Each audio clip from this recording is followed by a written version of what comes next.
तो यहाँ तक हमने क्या देखा है 25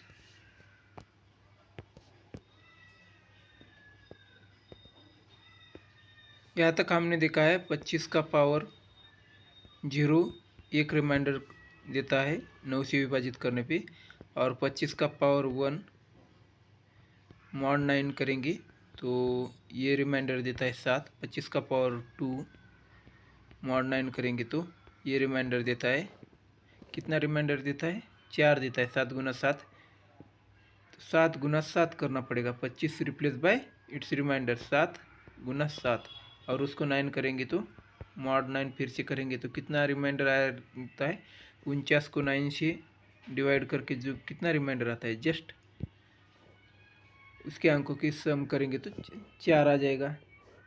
13 बटे 9 करेंगे तो 4 फिर से आ जाएगा। तो और 25 का पावर 3 करेंगे तो mod 9 करेंगे तो फिर से 4 गुना, अब स्क्वायर को वर्ग को विभाजित करते हैं तो 4 आ रहा है, तो इसको 4 गुना 25 को 7 से 9 से रिमाइंडर कितना आ रहा है 7 आ रहा है, तो इसको करेंगे तो फिर से 1 आ रहा है। तो हमारी जो रिमाइंडर की साइकिल है ये 1 7 4 1 1 7 4, और उसके बाद में फिर से 1 आ रहा है, मतलब साइकिल रिपीट होगी 1 7 4 1 7 4 1 7 4। तो ये जो रिमाइंडर रिपीट हो रहा है 25 के पावर में 1 7 4 1 7 4 ऐसे जो रिपीट हो रहा है ना, तो कितने इसके बाद में रिपीट हो रहा है 3 के बाद में, तो हम यहाँ कहेंगे कि 25 का पावर, यहाँ हम कह सकते हैं 25 का पावर n, और इसको मॉड n करते हैं तो इसकी जो पीरियडिसिटी है वो पीरियडिसिटी कितने बाद रिमाइंडर रिपीट हो रहे हैं 3 बार, तो 3। तो जनरली ये पीरियडिसिटी कैलकुलेट कैसे करते हैं, क्या हमें आसान तरीका है? तो एक बहुत ही सिंपल तरीका है पीरियडिसिटी कैलकुलेट करने का। ये कोई इंटीजर नंबर है और वो पावर पे किसी पावर को पावर कर रहे, तो ये पावर में इस संख्या की पीरियडिसिटी क्या रहेगी दूसरे नंबर से डिवाइड करेंगे तो जिस नंबर से भी डिवाइड कर रहे उसके पहले फैक्टराइजेशन करो, पहले फैक्टराइजेशन करो और उसको प्राइम नंबर के मल्टीप्लिकेशन के फॉर्म में लिखो। 9 को कैसे लिख सकते हैं 3 टू द पावर 2 लिख सकते हैं। अभी इसमें कौन कौन से अलग अलग प्राइम नंबर है 3 है, तो बस हर एक प्राइम नंबर के पहले का नंबर लो। अभी 3 के पहले का नंबर 2 है बस, तो हमारा जवाब क्या होगा 3 स्क्वेयर गुना, अब ये 3 के पहले का नंबर 2 बटे ये प्राइम नंबर करेंगे तो इससे हमें मिल जाएगा 6 मिल जाएगा। तो मैक्सिमम पीरियडिसिटी कितनी हो सकती है 6 हो सकती है, और यह 6 के फैक्टर पीरियडिसिटी भी आ सकती है। तो 3 के बाद रिपीट होने के बाद अगर ये 25 का पावर 3 के बाद वही रिमाइंडर दे रहा है तो 6 उसके साइकिल पीरियडिक 6 के बाद भी वही रिमाइंडर देगा, तो 6 या 6 के डिवाइजर या फैक्टर ये उसका पीरियडिसिटी होगा। अभी ऐसे ही हम ये कह सकते हैं कि 2 का पावर मान लो, 2 के पावर की लास्ट 2 डिजिट की पीरियडिसिटी क्या होगी, यानी 2 के पावर अगर हम करेंगे ये 2⁻0 2⁻1 2⁻2 ऐसे लिखते जाएंगे तो ये जो लास्ट 2 डिजिट आती है 01 02 0 पर इसकी पीरियडिसिटी कितनी है ये निकालना है, यानी ये कितने बाद में कितने साइकिल के बाद रिपीट होगी, तो ये हमें निकालना है। तो 2 डिजिट मतलब कैलकुलेट करना, मतलब कैसे कैलकुलेट कर सकते हैं 2 डिजिट कैलकुलेट करना, मतलब किसी भी संख्या को 100 से डिवाइड करके जो रिमाइंडर आता है वो निकालना है। तो हमें यहाँ कुल क्या निकालना है 2 to the power n mod 100 निकालना है। तो यहाँ पे हमारा क्या है डिवाइजर जिसे भाग दे रहे वो 100 है, तो पीरियडिसिटी के लिए हमें 100 के फैक्टर निकालने पड़ेगी। तो 100 के फैक्टर चलो निकालते हैं हम। तो ये 100 है, तो 100 के फैक्टर क्या होंगे? 100 को लिख सकेंगे हम 2 टू द पावर 2 इंटू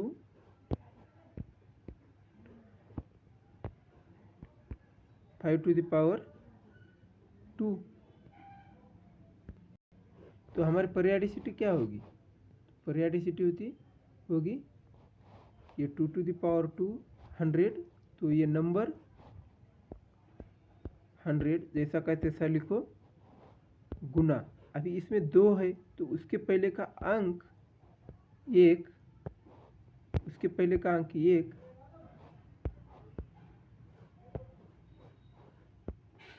बटे ये 2 लिखो। अभी उसी प्रकार से यहाँ 5 है तो उसके पहले का अंक 4 बटे 5 लिखो। अभी इससे हम ये करेंगे, काट छाट करेंगे तो 5 और 2 10, तो ये होगा 10 हो जाएगा। तो 10 गुना 1 गुना 4 तो 40, तो 40 पीरियडिसिटी हम मान सकते हैं दोस्तों। तो 0 के अलावा कोई भी यहाँ इंटीजर नेचुरल नंबर रहा तो उसके पावर 40, उसका पावर करेंगे 2 का, तो वो 40 के बाद तो रिपीट हो ही जाएगा। मतलब 2 की जगह 4 भी रहेगा, 8 भी रहेगा या 3 भी रहेगा तो उसकी डेफिनेटली पावर 40 के बाद तो रिपीट होगी, या 40 के पहले भी हो सकती है। 20वें था 40 के।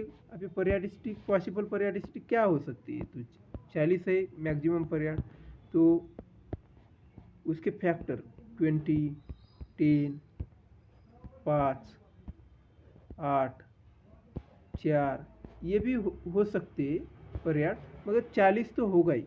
कोई साइकिल 8 बाद रिपीट हो रही तो वो 40 बाद भी रिपीट होगी ही ना। तो इसी प्रकार से मैक्सिमम 40 के बाद रिपीट हो सकती है। तो अगर हमें ऐसे कोई दिया होगा, मान लो 30:67 दिया होगा या 30:46 दिया होगा, और उसके हमें लास्ट के 2 डिजिट निकालने को कहेंगे। तो हमें पता है कि ये 13 और 100 इसके बीच में एचसीएफ तो एक ही है, तो हमें पता है ऐसे केस में क्या होता है, इसका पीरियडिसिटी 40 रहता है। यानी हम इसको लिख सकेंगे 40 इंटू 1 प्लस गुना 30 गुने 6। तो इसकी तो 30 इंटू 1 इसको रिप्लेस किससे कर सकते हैं? 30:0 मॉड, तो 13 का 0 मॉड 100 करेंगे तो वो 13 1 आ जाएगा, तो इसको 1 से रिप्लेस कर सकते हैं हम। तो 1 गुना 13 का 6 पावर, तो मॉड 100। बस अभी 13 का 6 पावर करना है और उसके 2 डिजिट निकालना है। तो वो भी कैसे करेंगे?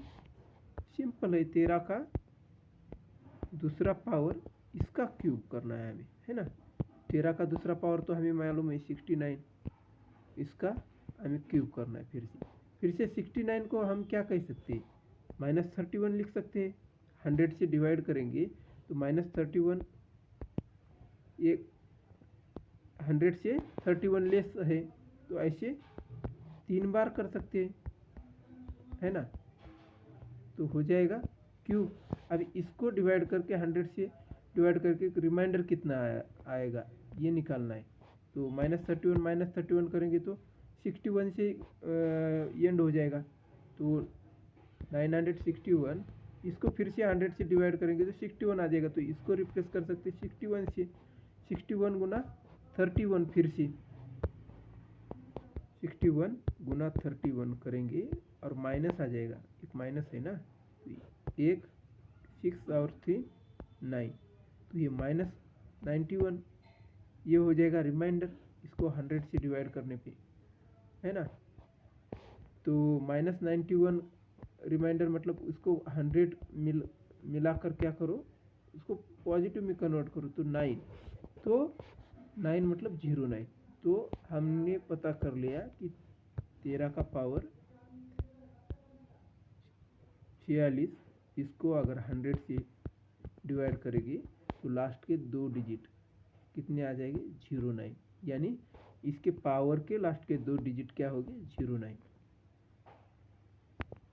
तो ये तकनीक इस्तेमाल करते हैं। अभी इसी तकनीक का इस्तेमाल करके हमें क्या कौन सा सवाल हल करना है, ये 25⁻25 इसको 9 से डिवाइड करने के बाद में कितनी रिमाइंडर आती है। तो हमने देखा है कि 25⁻25 mod 9, तो 9 की साइक्लिसिटी हमने हमारे तकनीक से तो निकाली थी 6, मगर ये 25 है इसलिए ये 6 फैक्टर यानी 3 के बाद ही साइकिल दिखा रहा है। तो इसको 3 के बाद साइकिल दिखा रहा है, तो ये जो साइकिल यानी परियाड 3 हो गया, तो 25 को 3 से डिवाइड किया तो जो भी परियाड आया क्वोशिएंट आया 8 आया। तो हम ऐसे लिख सकते हैं 25⁻3, तो जो भी क्वोशिएंट आया 8, ये क्वोशिएंट लिखेंगे, गुना करेंगे। अभी 25 रिमाइंडर कितना आया है 1 आया है, तो 25 डिवाइडेड बाय 3 करेंगे, जो परियाड हमारा 3 है उसे डिवाइड करें पावर को, तो 8 आया, और 25 क्या कर रहे हैं ये रिमाइंडर आ रही, तो रिमाइंडर ये पावर। अभी इसको किससे रिप्लेस करने वाले हैं हम, 25⁻0 को 9 से डिवाइड करने पर रिमाइंडर कितना आता है 25⁻0 1 ही है, तो 1 से रिप्लेस करेंगे। तो इससे ये 1 से रिप्लेस हुआ, तो बस 25 अभी यहाँ पे क्या करना पड़ेगा 1 है, तो उसको 9 से डिवाइड करेंगे तो 7 आ जाएगा, है ना। 25 को 9 से डिवाइड करेंगे तो 7 आ जाएगा, तो हमारा ये सेकंड जवाब है 7। तो उसी प्रकार से अभी 2⁻96 डिवाइडेड बाय 96 कितना रिमाइंडर आएगा, ये हमें निकालना है।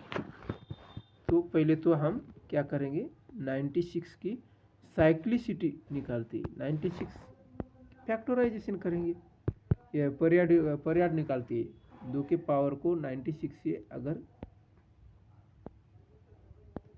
डिवाइड किया तो 96 को कैसे लिख सकते हैं, 16 गुणिले 6 32 गुना 3, तो 32 को क्या लिख सकते हैं 2⁵ गुना 3, तो है ना। तो हमें क्या निकालना है 2⁵ गुना 3, तो अभी हम ऐसे लिख सकते हैं क्या 2⁻96 बटे 2⁵ गुना 3, इसका हमें रिमाइंडर निकालना है ना। तो इसका रिमाइंडर निकालने के तो 591 बटे 3, इसका रिमाइंडर अगर हमने निकाला तो हो जाएगा हमारा काम। अभी 2⁻91 इसका रिमाइंडर कितने बाद, अभी 3 की साइक्लिसिटी कितनी है 2 है, तो क्यों 2⁻0 को अगर 3 से डिवाइड करेंगे तो 1 रिमाइंडर आता है, 2⁻1 से 1 को 3 से डिवाइड करेंगे तो रिमाइंडर कितना आता है दोस्तों 2 आता है, या 2 को हम रिप्लेस कर सकते हैं -1 से भी, क्योंकि 2 रिमाइंडर 2 3 के रिस्पेक्टिव में, मतलब 3 के जस्ट 1 लेस है, तो 2 का पावर फिर से 2 कर दिया हमने, तो ये रिमाइंडर आ गया 1, फिर से 2 का पावर 5 करेंगे तो रिमाइंडर आ रहा है 32 को 3 से विभाजित किया तो रिमाइंडर आ रहा है 2। तो ये साइकिल रिपीट हो रही 1 2 1 2, यानी इसकी परियाडिसिटी कितनी है 2 है, क्योंकि 2 रिमाइंडर के बाद ये रिपीट हो रहा है साइकिल, तो परियाडिसिटी 2 है। तो बस 91 को 2 से विभाजित करेंगे, तो हम 91 को 2⁻91 को हम ऐसे लिख सकते हैं 2⁻2, और 91 को 2 से विभाजित करके कितना क्वेश्चन रहता है 45, तो यहाँ 45 लिखेंगे गुना 2⁻, अभी रिमाइंडर कितना है 1 आया है, 91 को 2 से तो ये इस प्रकार से। अभी इसको हमें क्या करना है, 3 से विभाजित करके आने वाला रिमाइंडर निकालना है। तो क्या करेंगे, ये हर एक नंबर उसके रिमाइंडर से रिप्लेस करेंगे। 2/2 इसको 3 से विभाजित किया तो हमें पता चला है कि 2/0 3 से विभाजित करने पर जो भी रिमाइंडर आता है वही आता है इसके बीच में। तो ये रिप्लेस कर सकते हैं 1 से। तो 1 का पावर 45 किया तो भी वही आएगा। ये रिप्लेस किया 2/1 यानी 2 से रिमाइंडर, तो ये रिमाइंडर कितना आ जाएगा, 2। तो सेकंड सवाल का जवाब है 2, इस प्रकार से। अभी किसी संख्या को 3 से विभाजित किया तो रिमाइंडर 2 आ रहा है, तो 96 से विभाजित किया तो भी क्या आ जाएगा, रिमाइंडर 2 ही आ जाएगा। इसी प्रकार से अब ये सवाल पूछे जा सकता है। कैसा सवाल, एक संख्या है उसको 7 से विभाजित किया तो रिमाइंडर 6 आ रहा है। एक n मान लो संख्या, कौन सा भी एक नंबर है जो नेचुरल नंबर है, उसको अगर 7 से विभाजित किया तो इसकी रिमाइंडर जो है वो 6 आ रही है। तो उसी संख्या को अगर 7 का दूसरा पावर यानी उसी संख्या को 49 यानी 7 का वर्ग, इससे अगर विभाजित किया जाएगा तो रिमाइंडर कितनी आएगी, 6 ही आएगी, है ना। या 21 से विभाजित किया तो रिमाइंडर कितनी आएगी, 6 ही आएगी। तो ये होता है तरीका। तो इसी प्रकार से अगर ऐसा जवाब दिया है, किसी संख्या को n को 48 से विभाजित किया तो रिमाइंडर आ रहा है हमें 48 से विभाजित किया तो रिमाइंडर आ रहा है 12। तो उसी संख्या को अगर 8 से विभाजित किया जाएगा तो रिमाइंडर कितना आ जाएगा, तो 12 आ रहा है। तो क्वेश्चन मान लो किए है, तो इसको हम क्या लिख सकेंगे, 48 के प्लस 12। अब इसको 8 से विभाजित करके, इस संख्या को 8 से विभाजित करके रिमाइंडर निकालना है। तो ये रिप्लेस बाय, इसको हम किससे रिप्लेस करेंगे, उसके रिमाइंडर से। तो 8 से विभाजित करने पर ये तो 0 ही आ जाएगा। और 12 को भी 8 से विभाजित करेंगे तो 12 तो 8 से बड़ा है ना, तो इसलिए हमें इधर 12 को 8 से विभाजित करना पड़ेगा, भाग देना पड़ेगा। तो वह रिमाइंडर कितना देगा, 4 देगा। तो 0 + 4 मिलकर कुल 4 होगी, तो रिमाइंडर आएगी 4। इस प्रकार से कंसेप्ट क्लियर होनी चाहिए, तो सवाल इजीली हल होती है।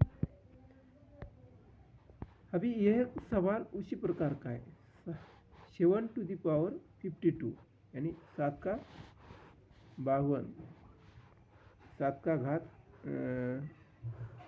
52 है। तो उसको 2402 यानी 2402 से विभाजित किया जाए तो रिमाइंडर कितना आ रहा है, ये सवाल पूछा गया है। तो यदि देखा जाए तो 2401 ये क्या होता है, 2401 क्या होता है, 7 का 49 का वर्ग होता है, 49 का वर्ग। 2401 है और 2402 मतलब 49 स्क्वायर प्लस 1 है ना दोस्त, 49 स्क्वायर प्लस 1 है। तो हम क्या करेंगे, 49 स्क्वायर के फॉर्म में इसको लिखेंगे 7/52 को, और कुछ हल सवाल आसान हो जाता है क्या देखेंगे। तो हमें क्या निकालना है, 7/52 mod 2402। तो हमें मालूम है 2401 को अगर इससे डिवाइड किया जाए तो रिमाइंडर कितना आ जाएगा, रिमाइंडर ऑफ 2401 mod 240, रिमाइंडर के इस डिवीजन का रिमाइंडर कितना आ जाएगा, 2401 यानी -1 भी रिमाइंडर कह सकते हैं हम नेगेटिव में। तो जस्ट इसके सरप्लस, इसके जस्ट एक लेस है ना, अगर इसमें अगर एक मिलाया जाए तो परफेक्टली डिविजिबल हो सकता है। तो एक लेस है, तो रिमाइंडर मतलब क्या होता है, रिमाइंडर मतलब ये जो डिवाइजर है उससे सरप्लस कितना है या उससे कितना कम है, ये मतलब रिमाइंडर होता है। तो जनरली हम स्टैंडर्ड रिमाइंडर कहते हैं तो सरप्लस कितना है उसके बारे में सोचते हैं, मगर या हम कितना डिफिशिएंट है, कितना कम है, ये भी रिमाइंडर कर सकते हैं। तो -1, तो हम क्या कर सकते हैं, 2401, हर 2401 -1 से रिप्लेस कर सकते हैं। जब हमें इस संख्या से रिमाइंडर कैलकुलेट करना रहेगा तो हर एक 2401 -1 से रिप्लेस कर सकते हैं। ये हमारा अब रूल बन गया, क्योंकि ये रिमाइंडर देता है ना। तो हम अब क्या करेंगे, 7 का 52 है, तो हमें तो पता है 7 का जो फोर्थ पावर है वो क्या है हमारा, तो 49 का वर्ग, तो 2401 आता है ना। तो हम 2401, एवरी 7 का फोर्थ पावर 2401 आता है। तो 52 को अगर इसके फॉर्म में लिखना है तो कैसे लिख सकते हैं, 52 डिवाइडेड बाय 52/4 करेंगे तो 13 आ जाएगा। और रिमाइंडर 0 है तो हम 52 को लिख सकते हैं, 7/52 को 7/4। अभी क्वेश्चन 13 है, गुना 7 का रिमाइंडर कितना है, 0 है इसके फॉर्म में। अब ये 7/4 ये क्या है, 2401 है, उसको -1 से रिप्लेस करेंगे।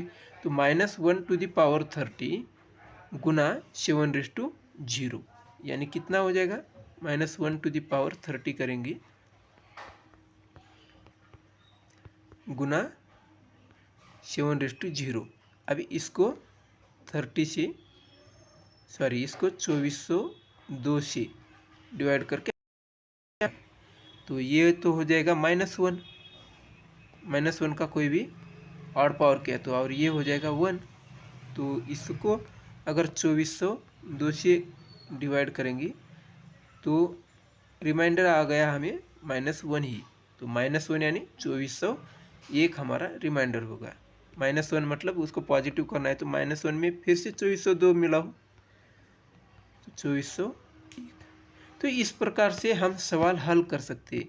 तो अगला भी सवाल बहुत आसान है। अगला सवाल कैसे आसान है, 5 की पीरियोडिसिटी कितनी है, 4 है।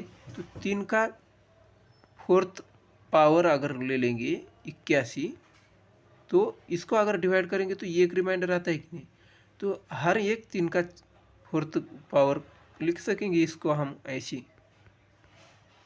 तो और 4 का भी फोर्थ पावर करेंगे तो वो भी क्या कर सकेंगे, ये कर सकेंगे, मगर इधर 4 का अगर क्यूब भी लेते हैं तो कितना है क्यूब, तो वो 111। तो 4 का क्यूब कितना है, घन कितना है, 64 है।